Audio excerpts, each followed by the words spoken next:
श्री स्वामी समर्थ. श्री स्वामी चरित्र सारामृत अध्याय 17वा. स्वामी सूत. आपला थोरला मुलगा हरिभाऊ संसार सोडून गोसावी झाल्याचे ऐकून काकूबाई तातडीने मुंबईला आल्या. हरिभाऊंनी संसारात राहून परमार्थ करावा यासाठी काकूबाईंनी भरपूर प्रयत्न केले. तत्कालीन संत देव मामलेदारांनाही भेटून आल्या, पण हरिभाऊंचा निश्चय ढळला नाही. अक्कलकोटी श्रीचरणी गाऱ्याने मांडूनही उपयोग झाला नाही.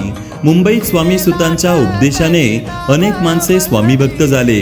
स्वामी सुतांची कीर्ती दिवसेंदिवस वाढल्याने कांदेवाडीत त्यांना एका भाविकाकडून प्रशस्त जागा मिळाली. तेथेही भक्तीचा महासागर दर्शनासाठी लोटत असे. एकदा स्वामीसूत अक्कलकोटी आले असताना श्री दर्शनाशिवाय ते अन्नपाणी ग्रहण करीत नसत. श्री राजवाड्यात असल्याने 3 दिवस निराहार राहून अत्यंत करुण स्वरात भजन केल्यानंतर राणी साहेबांनी ते करुण स्वरातील भजन ऐकून स्वामीसुतास बोलावून श्रींचे दर्शन करविले.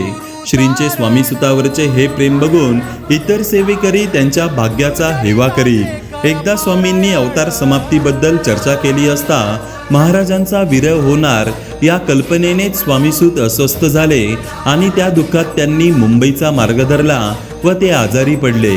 श्रावण शुद्ध प्रतिपदेस स्वामीसुतांनी देह ठेवला. श्री गुरूंबद्दल प्रेम, आस्था, जिव्हाळा, समर्पण हे या अध्यायात आपणास वाचावयास मिळते.